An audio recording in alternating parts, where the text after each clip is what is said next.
आज के इस वीडियो को पूरा देखने के बाद आप समझ पाएंगे कि वेब बेस्ड आर्किटेक्चर का मुख्य उद्देश्य क्या होता है और साथ ही आप ये भी समझ पाएंगे कि लोड बैलेंसर का क्या काम होता है।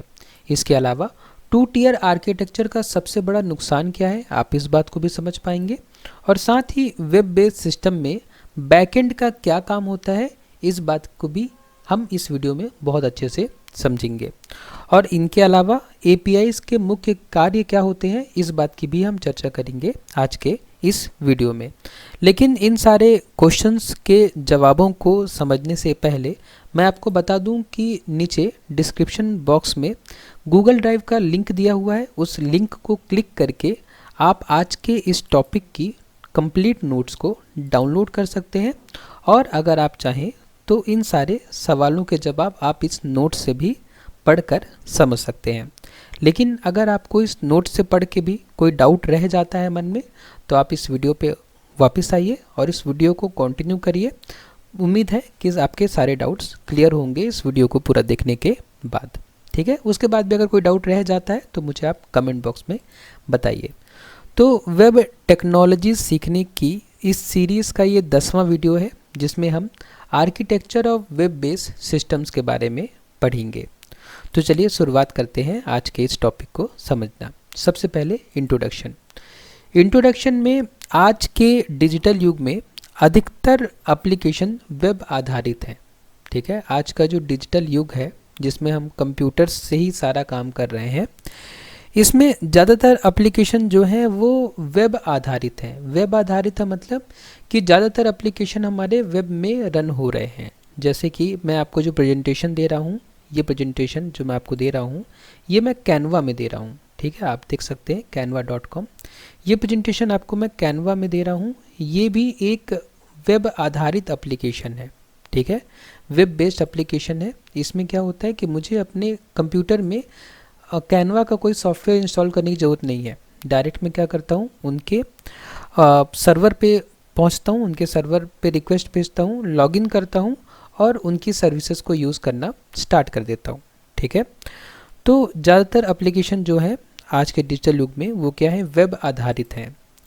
ये एप्लीकेशन, ठीक है, जो वेब बेस्ड एप्लीकेशंस है वो क्लाइंट और सर्वर के बीच इंटरनेट के जरिए काम करते हैं। तो जैसे कि जब मैं कैनवा से कनेक्टेड हूँ, कैनवा के सर्वर से, तो मैं इंटरनेट का यूज़ कर रहा हूँ। अगर मेरे सिस्टम में इंटरनेट नहीं होगा तो मैं वेब बेस्ड एप्लीकेशंस का उपयोग नहीं कर पाऊँगा। ठीक है, क्लाइंट और यूज़र में बहुत बार कन्फ्यूज़न होती है। यूज़र मैं हूँ जो कि सिस्टम को यूज़ कर रहा हूँ, मैं यूज़र हूँ, और मेरा जो वेब ब्राउज़र है वो क्लाइंट है। ठीक है, और सर्वर मतलब फ़िलहाल इस केस में कैनवा का सर्वर की बात हो रही है जिस पे मैं प्रेजेंटेशन आपको दे रहा हूँ। सही आर्किटेक्चर चुनना एक सफल, तेज और सुरक्षित वेब सिस्टम बनाने के लिए ज़रूरी है। तो जब हम एक सफल, तेज और सुरक्षित वेब सिस्टम बनाना चाहते हैं तो हमें एक सही आर्किटेक्चर चुनना बहुत ज़रूरी है। इसके बाद वेब बेस्ड सिस्टम्स का आर्किटेक्चर का मतलब क्या होता है, अब हम इस बात को समझते हैं। तो वेब बेस्ड सिस्टम्स का आर्किटेक्चर क्या होता है, देखिए नाम से भी बहुत सारी बातें समझ में आ जाती हैं। तो हम अगर इस नाम को देखें तो वेब बेस्ड सिस्टम ऐसे सिस्टम जो कि वेबसाइट बेस्ड हैं, ठीक है, उनके आर्किटेक्चर की बात हम कर रहे हैं। ठीक है, ऐसे सिस्टम जो कि वेब बेस्ड हैं, वेब बेस्ड मतलब कि जो वेबसाइट के रूप में सर्विस दे रहे हैं, उनके आर्किटेक्चर की बात हम कर रहे हैं आज के इस वीडियो में। यह एक डिज़ाइन प्लान होता है जो यह तय करता है कि कौन डिज़ाइन प्लान होता है, जो वेब बेस्ड सिस्टम का आर्किटेक्चर है वो क्या है, एक डिज़ाइन प्लान है। आर्किटेक्चर मतलब क्या होता है, आर्किटेक्चर मतलब होता है संरचना। ठीक है, संरचना या लेआउट, ठीक है, या ढांचा। तो वेब बेस्ड सिस्टम का आर्किटेक्चर मतलब वेब बेस्ड सिस्टम कैसे काम करते हैं, ठीक है, उनका एक स्ट्रक्चर हम समझने की कोशिश कर रहे हैं। तो यह एक डिज़ाइन प्लान होता है जो यह तय करता है कि क्लाइंट और सर्वर कैसे संवाद करेंगे।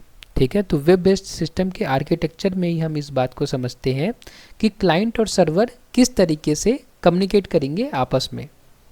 इसके अलावा डेटा कहाँ स्टोर होगा, ठीक है, ये भी तय करता है हमारा वेब बेस्ड सिस्टम का आर्किटेक्चर। ठीक है, पहला कि क्लाइंट और सर्वर कैसे कम्युनिकेट करेंगे, आर्किटेक्चर में ये बात होनी चाहिए।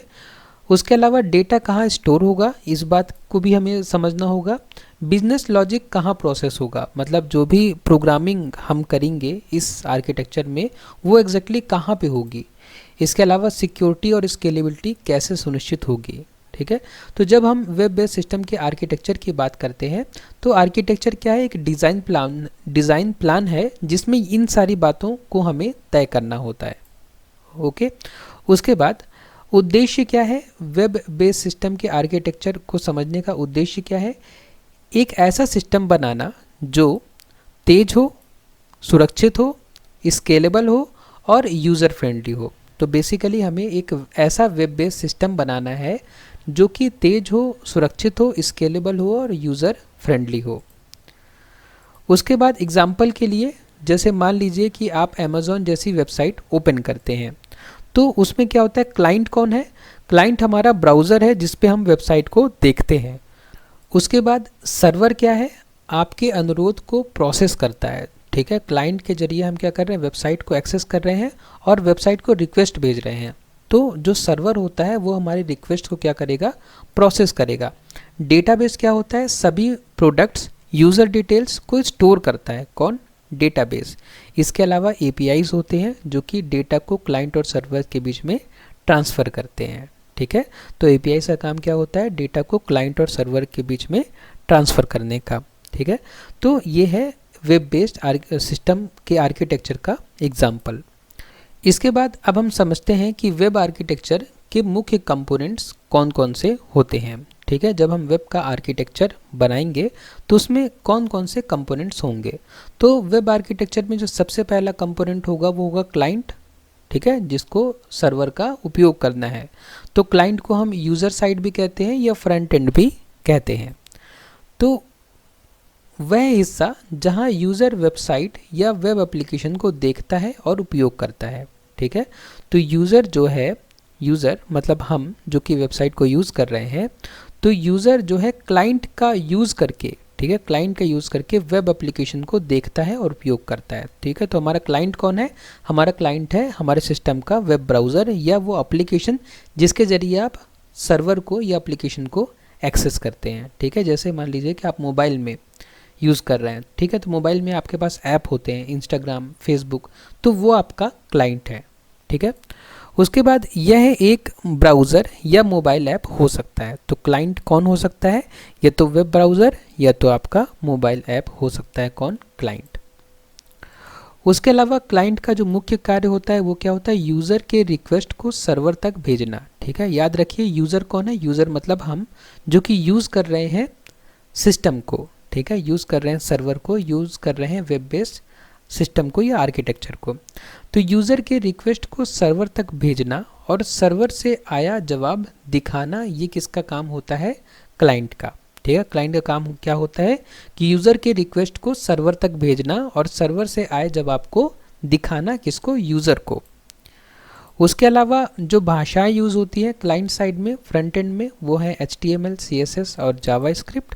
और साथ में कुछ फ्रेमवर्क्स भी हैं जो कि आपके काम को आसान बनाते हैं फ्रंट एंड डिज़ाइन करने में, जैसे रिएक्ट, एंगुलर या Vue.js।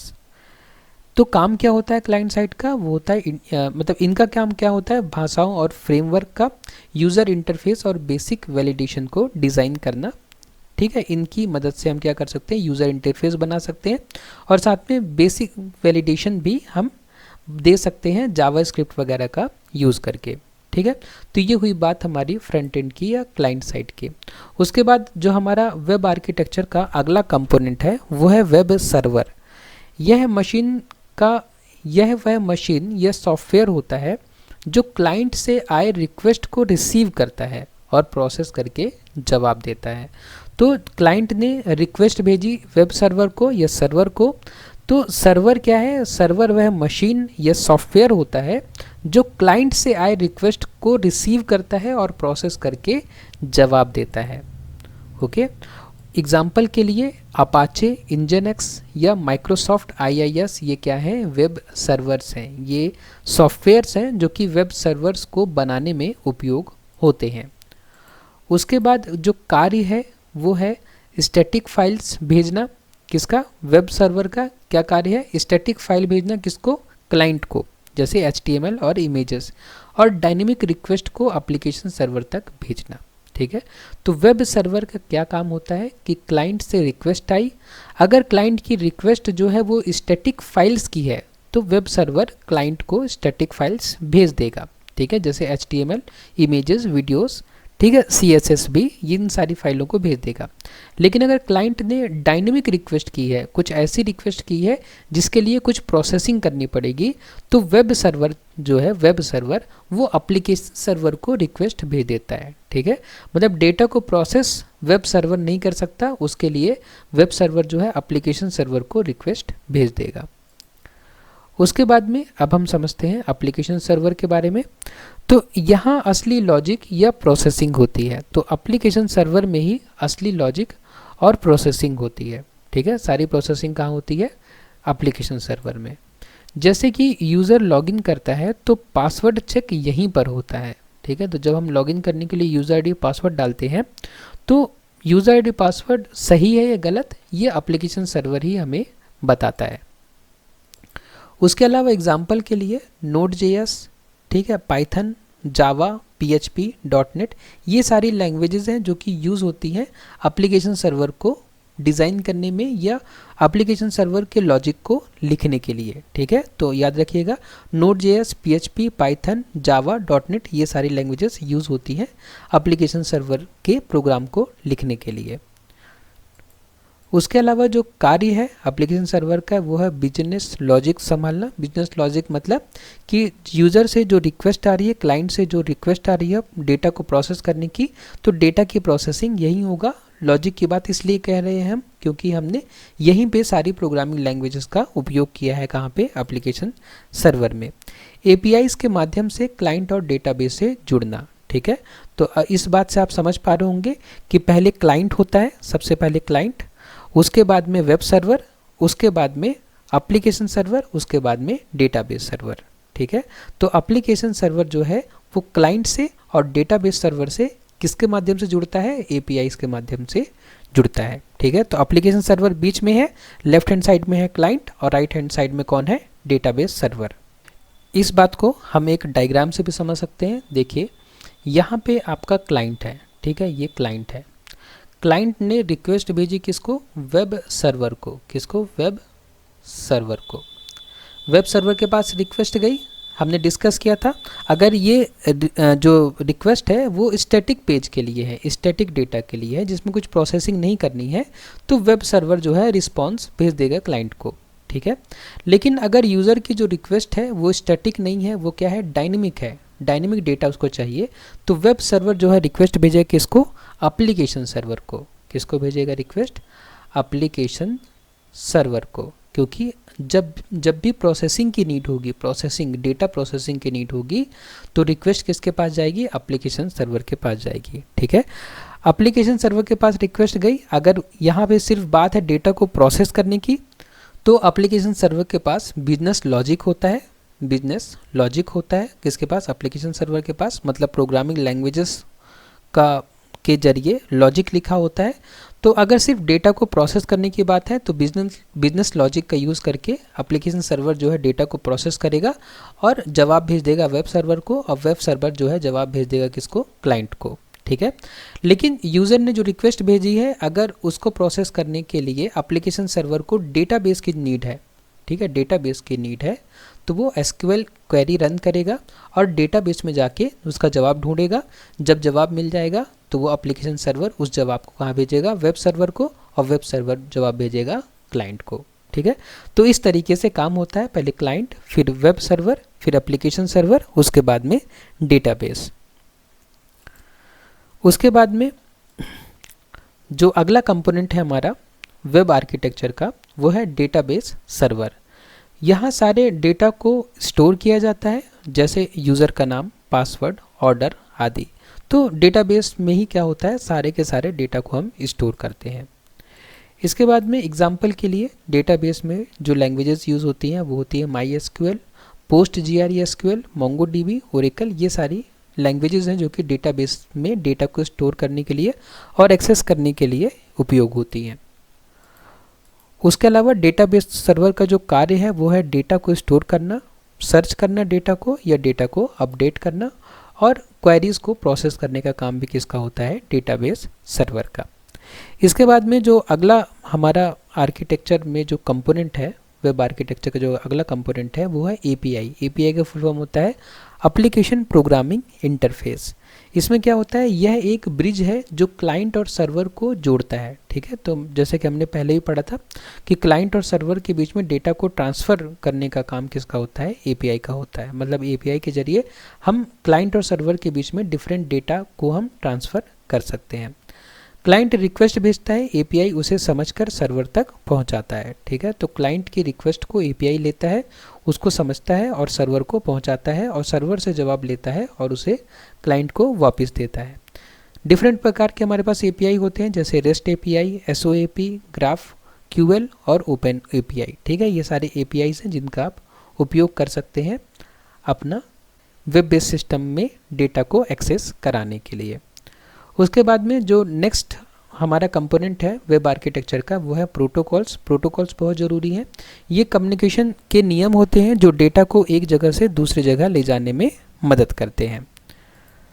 एग्जाम्पल के लिए HTTP, HTTPS, FTP और TCP/IP। ठीक है, तो जब भी हम कोई वेबसाइट एक्सेस करते हैं तो हम HTTP या HTTPS का हम जनरली यूज़ करते हैं। उसके अलावा अब हम बात करेंगे 2 टियर और 3 टियर आर्किटेक्चर के बारे में। तो सबसे पहले हम चर्चा करते हैं 2 टियर आर्किटेक्चर की। 2 टियर आर्किटेक्चर को हम क्लाइंट सर्वर मॉडल भी कहते हैं, क्योंकि इसमें 2 लेवल होते हैं। पहले लेवल में होता है क्लाइंट, दूसरे लेवल में होता है सर्वर। इसमें 2 लेयर्स होती हैं। ठीक है, पहला क्लाइंट। क्लाइंट का क्या काम होता है, यूज़र इंटरफेस प्रोवाइड करना, और दूसरा रिक्वेस्ट भेजना। ठीक है, किसको, सर्वर को। और सर्वर का क्या काम होता है, डेटाबेस प्लस बिजनेस लॉजिक को संभालना। ठीक है, तो यहाँ पे जब 2 टियर आर्किटेक्चर की बात कर रहे हैं तो बिजनेस लॉजिक और डेटाबेस दोनों एक ही लेयर में होगा। ठीक है, इसीलिए इसको हम 2 टियर आर्किटेक्चर कह रहे हैं। उसके अलावा ये कैसे काम करता है 2 टियर आर्किटेक्चर, सबसे पहले क्लाइंट जो है यूज़र से इनपुट लेता है। ठीक है, क्लाइंट जैसे कि एक ऐप या ब्राउज़र किससे इनपुट लेता है, यूज़र से। उसके बाद में यह इनपुट सर्वर को भेजता है। सर्वर पर सारा लॉजिक और डेटाबेस होता है। सर्वर डेटा को प्रोसेस करता है और रिजल्ट को वापस क्लाइंट को भेज देता है। तो इस तरीके से काम होता है 2 टियर आर्किटेक्चर में। ठीक है, क्लाइंट ने रिक्वेस्ट भेजी सर्वर को और सर्वर ने रिक्वेस्ट को प्रोसेस की और रिप्लाई कर दिया किसको, क्लाइंट को। एग्जाम्पल के लिए जैसे बैंकिंग सॉफ्टवेयर में एटीएम सॉफ्टवेयर की बात करते हैं हम, तो एटीएम सॉफ्टवेयर में जो क्लाइंट होता है वो हमारी एटीएम मशीन है। तो जब आप एटीएम से पैसे निकालने जाते हैं तो एटीएम मशीन क्या है, क्लाइंट है। और जो बैंक का डेटाबेस सर्वर है वो सर्वर है। ठीक है, तो ये 2 टियर आर्किटेक्चर है। यहाँ पे एक क्लाइंट है जो कि एटीएम मशीन है। जब हमने एटीएम मशीन में अपना कार्ड स्वैप कराया तो रिक्वेस्ट डायरेक्ट गई कहाँ पे, डेटाबेस सर्वर में। वहाँ पे हमारी डिटेल चेक होगी और उसके बाद ही हम ट्रांजेक्शन कर सकते हैं। ठीक है, उसके बाद में फ़ायदे क्या है 2 टियर आर्किटेक्चर के, कि इसका इम्प्लीमेंटेशन आसान होता है, कम लागत होती है, तेज़ डेवलपमेंट टाइम होता है। मतलब बहुत जल्दी हम डेवलप कर सकते हैं 2 टियर आर्किटेक्चर को। नुकसान क्या होता है, स्केलेबिलिटी में कमी होती है, क्योंकि हमारा डेटाबेस और जो बिजनेस लॉजिक है दोनों एक ही लेयर में होता है, तो स्केलेबिलिटी में थोड़ी प्रॉब्लम आती है। सिक्योरिटी भी कमज़ोर होती है, क्योंकि यूज़र जो है डायरेक्ट डेटाबेस से इंटरेक्ट कर रहा है। ठीक है, इसलिए सिक्योरिटी कमज़ोर होती है। लॉजिक और डेटा टाइटली कपल्ड होते हैं। ठीक है, ये हमने बात अभी की है कि जो हमारा डेटाबेस है और जो बिजनेस लॉजिक है वो दोनों एक ही लेयर में होती हैं, इसलिए हम कह रहे हैं कि वो टाइटली कपल्ड होते हैं, वो एक साथ होते हैं, जो कि अच्छी बात नहीं है। उसके बाद जो हमारा अगला आर्किटेक्चर है वो है 3 टियर आर्किटेक्चर। 3 टियर आर्किटेक्चर में जैसे कि नाम से समझ में आ रहा है हमें कि इसमें 3 मुख्य लेयर होती हैं। पहली लेयर है प्रेजेंटेशन लेयर, जो कि यूज़र इंटरफेस है, जो कि यूज़र जिससे इंटरेक्ट करता है, जैसे हमारा वेब ब्राउज़र। उसके बाद में है एप्लीकेशन लेयर। एप्लीकेशन लेयर में क्या होता है, लॉजिक प्रोसेसिंग होती है। ठीक है, एप्लीकेशन लेयर में ही हमारा बिजनेस लॉजिक होता है। उसके बाद में है डेटा लेयर। डेटा लेयर में हमारा डेटाबेस मैनेजमेंट होता है, ठीक है। तो अब हमने क्या किया, 2 टियर आर्किटेक्चर से हम आगे बढ़े। क्लाइंट हमारा वही है, हमने क्या कर दिया, बस बिजनेस लॉजिक और डेटाबेस को दोनों को अलग अलग कर दिया। तो अब हमारे पास कितनी लेयर हो गई, 3 लेयर हो गई। पहला यूज़र वाली लेयर, दूसरा एप्लीकेशन वाली लेयर जहाँ पे हमारा बिजनेस लॉजिक एग्जीक्यूट हो रहा है, और तीसरा लेयर हो गया हमारा डेटाबेस वाला लेयर। ये कैसे काम करता है, यूज़र प्रेजेंटेशन लेयर में इनपुट देता है। प्रेजेंटेशन लेयर मतलब जैसे ब्राउज़र या ऐप में, ठीक है, जिसको क्लाइंट सर्वर आर्किटेक्चर में हम क्लाइंट कह रहे थे, तो यहाँ पे हम उसको क्या कह रहे हैं, प्रेजेंटेशन लेयर कह रहे हैं, ठीक है। उसके बाद में ये इनपुट एप्लीकेशन लेयर को भेजा जाता है जो लॉजिक अप्लाई करता है। तो हमारा जो इनपुट है वो कहाँ जाएगा, एप्लीकेशन लेयर में। एप्लीकेशन लेयर मतलब जिसको हम एप्लीकेशन सर्वर भी कह रहे हैं, ठीक है। एप्लीकेशन लेयर में क्या है, हमारा एप्लीकेशन सर्वर वो क्या करेगा, डेटा को प्रोसेस करेगा, ठीक है। एप्लीकेशन लेयर डेटा लेयर जो कि डेटाबेस से जानकारी लेता है। तो मैंने कहा था आपसे कि एप्लीकेशन जो सर्वर होता है वो डेटाबेस सर्वर से कम्युनिकेट करेगा। तो यहाँ पे वही बात लिखी है कि एप्लीकेशन लेयर डेटा लेयर से जानकारी लेता है, उसके बाद में वह जानकारी प्रोसेस करके वापस प्रेजेंटेशन लेयर को देता है जहाँ पे क्लाइंट है, ठीक है, जहाँ पे यूज़र जो है इंटरेक्ट कर रहा है वेब से, ठीक है, वेबसाइट से इंटरेक्ट कर रहा है, मतलब हमारा ब्राउज़र या ऐप। तो इस तरीके से हमारा 3 टियर आर्किटेक्चर काम करता है। एग्जाम्पल के लिए जैसे फ्लिपकार्ट या अमेज़ॉन है, तो हमारा जो यूज़र इंटरफेस होगा वो हमारे वेबसाइट का पेज है जो कि हम देखते हैं अपने मोबाइल या कंप्यूटर में। लॉजिक क्या होगा, जो हमने पेमेंट किया और जो ऑर्डर प्रोसेस किया वो लॉजिक वाले पार्ट में आएगा। इसके बाद जो डेटा होगा वो यूज़र अकाउंट्स और प्रोडक्ट होगा जो कि डेटाबेस में स्टोर होगा। यूज़र के अकाउंट की डिटेल और प्रोडक्ट्स की डिटेल कहाँ स्टोर होगी, डेटाबेस में होगी, ठीक है। ये एग्जांपल हो गया। इसके बाद में 3 टियर आर्किटेक्चर के फ़ायदे क्या हैं, सिक्योरिटी बेहतर होती है क्योंकि क्लाइंट सीधे डेटाबेस से नहीं जुड़ता, तो क्लाइंट जो है डायरेक्टली डेटाबेस को एक्सेस नहीं कर सकता, इसलिए सिक्योरिटी इसमें बेहतर होती है। उसके बाद में मेंटेनेंस आसान होता है क्योंकि सभी लेयर अलग अलग हैं, ठीक है। तो हमें डेटाबेस मेंटेन करने के लिए अलग हम एम्प्लॉय रख सकते हैं, ठीक है, एप्लीकेशन लेयर के लिए अलग एम्प्लॉयज़ रख सकते हैं, तो इसलिए मेंटेनेंस जो होता है आसान होता है।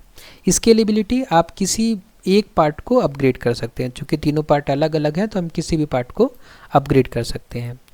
नुकसान क्या है, शुरुआती सेटअप थोड़ा जटिल होता है क्योंकि 3 लेयर बनानी है तो थोड़ा कॉम्प्लेक्स हो सकता है, और परफॉर्मेंस ट्यूनिंग की ज़रूरत पड़ती है क्योंकि 3 अलग लेयर हैं, तीनों लेयर को साथ में काम करना है तो उनके बीच में ट्यूनिंग होना ज़रूरी है। ऐसा नहीं हो कि हमारा एप्लीकेशन लेयर बहुत धीमा काम कर रहा है और डेटाबेस लेयर बहुत तेज़ काम कर रहा है, जो डेटा लेयर है, तो अगर ट्यूनिंग अच्छी नहीं होगी तो ओवरऑल सिस्टम के परफॉर्मेंस में फ़र्क पड़ेगा, ठीक है। इसलिए 3 टियर आर्किटेक्चर के ये थोड़े नुकसान भी हैं। उसके बाद हर रिक्वेस्ट में 3 परतों से गुजरना पड़ता है, इसलिए थोड़ा टाइम लग सकता है, ये भी एक नुकसान है किसका, 3 टियर आर्किटेक्चर का। उसके बाद में हम 2 टियर और 3 टियर आर्किटेक्चर को कंपेयर कर सकते हैं, जैसे कि लेयर्स जो होती हैं 2 टियर आर्किटेक्चर में 2 होती हैं, 3 टियर में 3 लेयर होती हैं, ठीक है, क्लाइंट, एप्लीकेशन और डेटाबेस। सिक्योरिटी इसमें कम होती है, अधिक होती है, स्केलेबिलिटी सीमित होती है, ज़्यादा होती है। इस्तेमाल छोटे सिस्टम्स में होता है किसका, 2 टियर का, और बड़े सिस्टम में 3 टियर का इस्तेमाल करते हैं, जबकि मेंटेनेंस कठिन होता है किसका, 2 टियर का, क्योंकि इसमें बिजनेस लॉजिक और डेटाबेस दोनों एक ही लेयर में होते हैं और इसका मेंटेनेंस आसान होता है, ठीक है। उसके बाद में आज की इस वीडियो को हम कंक्लूड कर सकते हैं। आज की इस वीडियो में हमने समझा कि वेब बेस्ड सिस्टम का आर्किटेक्चर सिस्टम की परफॉर्मेंस, सिक्योरिटी और स्केलेबिलिटी को प्रभावित करता है, कि हमने क्या आर्किटेक्चर चुना है उससे हमारी परफॉर्मेंस, सिक्योरिटी और स्केलेबिलिटी प्रभावित होती है। साथ ही छोटे एप्लीकेशन के लिए 2 टियर सही है, जैसे कि स्कूल मैनेजमेंट सिस्टम के लिए 2 टियर आर्किटेक्चर ठीक है। उसके अलावा बड़े और जटिल एप्लीकेशन के लिए 3 टियर आर्किटेक्चर बेहतर है, जैसे बैंकिंग और ई-कॉमर्स के लिए। सही आर्किटेक्चर जो होगा वो बराबर होगा बेहतर user interface, fast performance plus easy maintenance. तो अगर ये तीनों चीज़ें हैं तो वो आर्किटेक्चर हमारा सही है, मतलब यूज़र के लिए इंटरफेस बेहतर हो, परफॉर्मेंस फास्ट हो और मेंटेनेंस ईजी हो। अगर ये तीनों चीज़ें हैं तो हमारा आर्किटेक्चर जो है वो बढ़िया है। इसके बाद अब समय हो गया एक छोटे से क्विज़ का। मैंने आपको वीडियो की शुरुआत में 5 क्वेश्चंस पूछे थे, अब हम उन्हीं क्वेश्चंस के जवाब ढूंढेंगे आज के इस क्विज़ में। तो आज के इस क्विज़ का जो सबसे पहला क्वेश्चन है कि वेब बेस्ड आर्किटेक्चर का मुख्य उद्देश्य क्या है, जो कि आज की इस वीडियो का पहला क्वेश्चन भी था कि वेब बेस्ड आर्किटेक्चर का मुख्य उद्देश्य क्या है। तो मुख्य उद्देश्य है एक तेज, सुरक्षित और स्केलेबल सिस्टम बनाना, ठीक है, ये उद्देश्य है हमारा वेब बेस्ड आर्किटेक्चर का। तो इसलिए क्वेश्चन नंबर 1 का जो सही आंसर होगा वो होगा ऑप्शन नंबर सी। तो हमारा वेब बेस्ड आर्किटेक्चर का जो उद्देश्य है वो क्या है, एक तेज, सुरक्षित और स्केलेबल सिस्टम बनाना। उसके बाद में जो आज के इस क्विज का जो दूसरा क्वेश्चन है वो है कि लोड बैलेंसर का क्या काम होता है। तो लोड बैलेंसर नाम से समझ में आ रहा है कि देखिए, जब बहुत सारे क्लाइंट जो है वो सर्वर को रिक्वेस्ट भेजते हैं तो सर्वर एक साथ इतने सारे क्लाइंट को कभी कभी हैंडल करना उसके लिए मुश्किल हो जाता है। तो क्या होता है कि सर्वर के पहले एक लोड बैलेंसर होता है जो कि लोड को बैलेंस करता है डिफरेंट सर्वर्स के बीच में। ठीक है, मान लीजिए कि हमने एक सर्वर बनाया लेकिन उसके हमने 4-5 इंस्टेंसेस बना दिए। ठीक है, 4-5 हमने सर्वर बना दिए एक ही काम करने के लिए। तो जब हमारी क्लाइंट से बहुत सारी रिक्वेस्ट आएगी तो रिक्वेस्ट पहले किसके पास जाएगी, लोड बैलेंसर के पास जाएगी। और लोड बैलेंसर क्या करेगा, लोड को डिस्ट्रीब्यूट कर देगा। ठीक है, मान लेते हैं कि हमारे पास 4 सर्वर हैं, चारों में से एक सर्वर बहुत बिजी है तो अब उसके पास और रिक्वेस्ट नहीं भेजेगा, जो सर्वर सबसे ज़्यादा खाली है उसके पास रिक्वेस्ट जाएगी। तो लोड बैलेंसर का क्या काम होता है, लोड बैलेंसर का काम होता है कि सर्वर के बीच ट्रैफिक को समान रूप से बांटना। ठीक है, नाम से ही समझ में आ रहा है कि लोड को बैलेंस करना। इसलिए क्वेश्चन नंबर 2 का जो सही आंसर होगा वो होगा ऑप्शन नंबर बी। उसके बाद जो क्वेश्चन नंबर 3 है वो है कि 2 टियर आर्किटेक्चर का सबसे बड़ा नुकसान क्या है। 2 टियर आर्किटेक्चर का सबसे बड़ा नुकसान क्या है, 2 टियर आर्किटेक्चर का सबसे बड़ा नुकसान था स्केलेबिलिटी और सिक्योरिटी में कमी। क्योंकि हमने देखा था कि दो चीज़ों को एक ही लेयर में रखा गया था, किसको बिजनेस लॉजिक को और डेटाबेस को एक ही लेयर में रखा गया था। तो उससे क्या होता है, स्केलेबिलिटी और सिक्योरिटी में प्रॉब्लम हो रही थी। ठीक है, तो 2 टियर आर्किटेक्चर का नुकसान जो है वो है स्केलेबिलिटी और सिक्योरिटी में कमी। उसके बाद जो क्वेश्चन नंबर 4 है वो है कि वेब बेस्ड सिस्टम में बैकएंड का क्या काम होता है। बैकएंड का, तो बैकएंड का काम क्या होता है, डेटा को स्टोर और प्रोसेस करना। बैकएंड में हम क्या करते हैं, डेटा को स्टोर करते हैं और प्रोसेस। बैकएंड मतलब सर्वर की तरफ की बात हो रही है। ठीक है, फ्रंट एंड मतलब क्लाइंट की तरफ की बात होगी। तो बैकएंड का काम क्या होता है, डेटा को स्टोर करना और प्रोसेस करना। तो क्वेश्चन नंबर 4 का जो सही आंसर है वो है ऑप्शन नंबर बी। उसके बाद में जो क्वेश्चन नंबर 5 है वो है कि एपीआईज का मुख्य कार्य क्या होता है। तो हमने समझा था इस बात को, एपीआईज का जो मुख्य कार्य होता है वो होता है क्लाइंट और सर्वर के बीच में डेटा को ट्रांसफ़र करना। इसलिए क्वेश्चन नंबर 5 का जो सही आंसर है वह है ऑप्शन नंबर सी। तो आज के इस क्विज में बस इतना ही। आई होप कि आपने सारे सवालों के जवाब सही बताए होंगे। आप कमेंट बॉक्स में मुझे बता सकते हैं कि आपने 5 में से कितने क्वेश्चंस के जवाब सही बताएं। एक बार मैं आपको फिर रिमाइंड करा दूं कि नीचे डिस्क्रिप्शन बॉक्स में लिंक दिया हुआ है आज के इस टॉपिक के कंप्लीट नोट्स को डाउनलोड करने का। आप उस लिंक में दिए हुए नोट्स से भी आप आज के इस टॉपिक को पढ़ सकते हैं। तो आज की इस वीडियो में बस इतना ही। अगर वीडियो आपको पसंद आए तो वीडियो को लाइक करें, शेयर करें अपने फ्रेंड्स के साथ में और सब्सक्राइब करें चैनल को। आपने वीडियो को लास्ट तक देखा उसके लिए बहुत बहुत धन्यवाद।